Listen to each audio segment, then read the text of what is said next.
Je t'ai peut-être pas toujours entendu, pas toujours compris, mais je suis toujours là.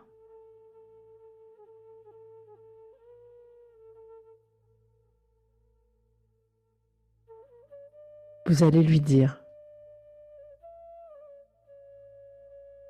je veux prendre du temps pour toi.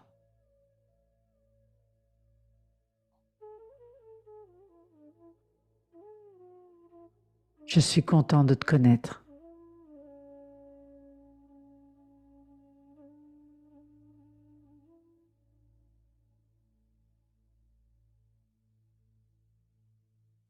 Et peut-être même que là, il sera d'accord, cet enfant-là, pour s'approcher de vous.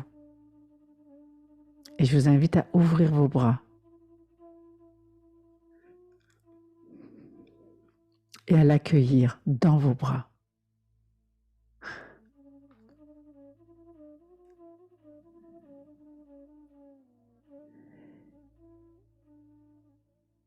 Et à laisser le transfert naturel de votre cœur à son cœur,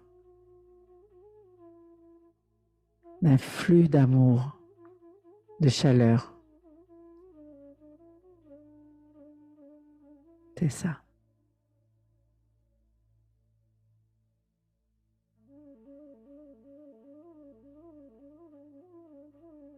Et ce qui est beau chez un enfant, c'est que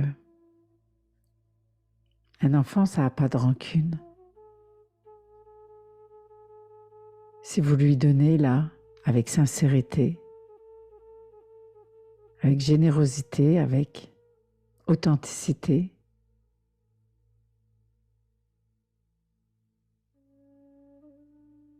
il peut accueillir, il peut recevoir.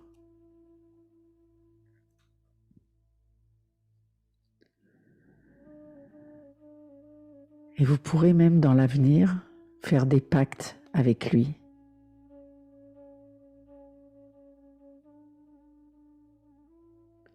Lorsqu'il manifestera certains besoins,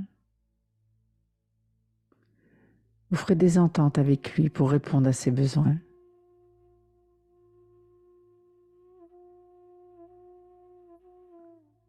Chaque fois que c'est nécessaire, vous pouvez retourner le visiter. Vous pouvez faire une entente avec lui de trouver la meilleure façon qu'il vous dise « Hey, là maintenant j'ai besoin ». C'est ça.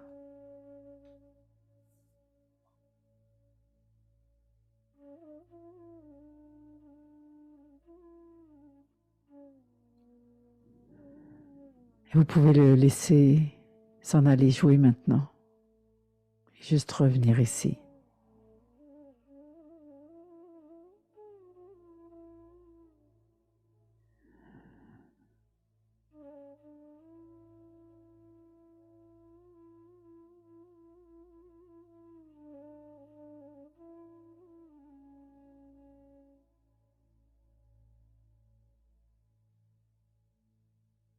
Très très bien.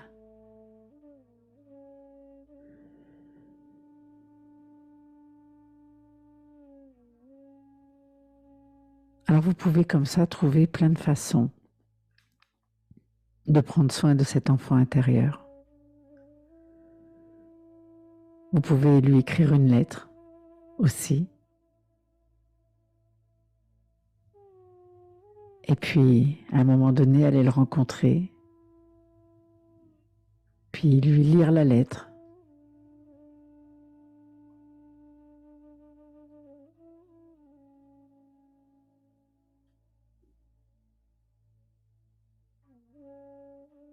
Vous pouvez faire de ce dialogue vraiment une source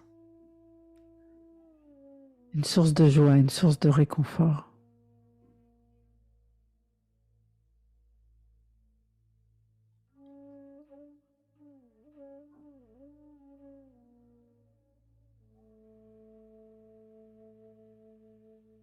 Toutes les façons sont bonnes pour laisser savoir à cet enfant que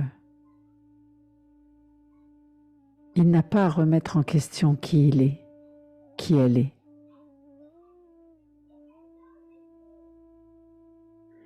qu'il n'a pas à remettre en question, qu'il peut être aimé.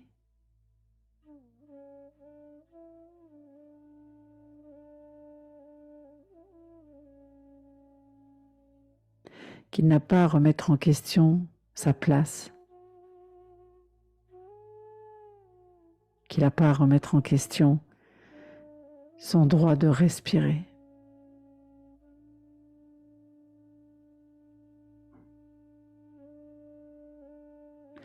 Qu'il n'a pas à remettre en question son droit d'être heureux, heureuse.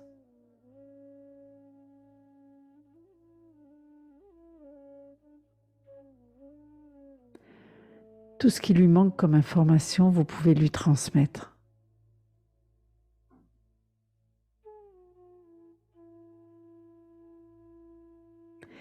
Et plus vous allez rendre cet enfant intérieur heureux, heureuse, cette petite fille, ce petit garçon, et plus ça va vous apporter à vous comme adulte.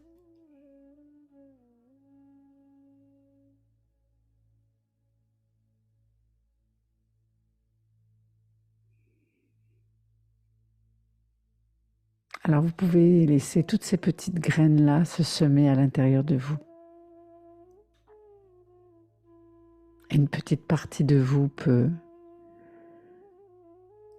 rester là, continuer à prendre soin de cet enfant.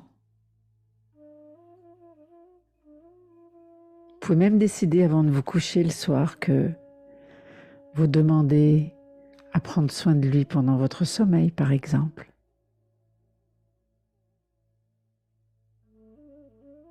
Parce qu'il y a toujours une petite partie de vous qui peut continuer le travail.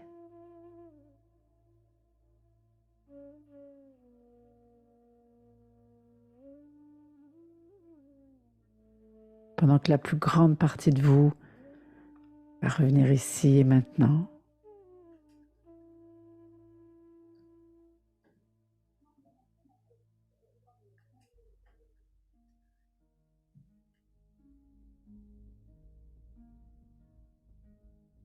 C'est ça.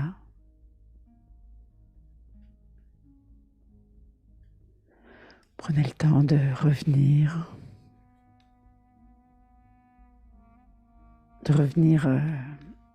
Physiquement, de laisser votre énergie remonter.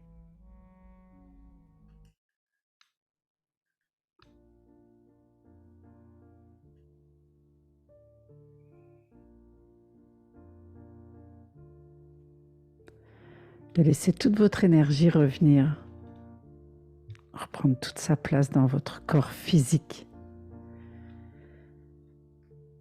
Toute votre lucidité revenir dans votre esprit.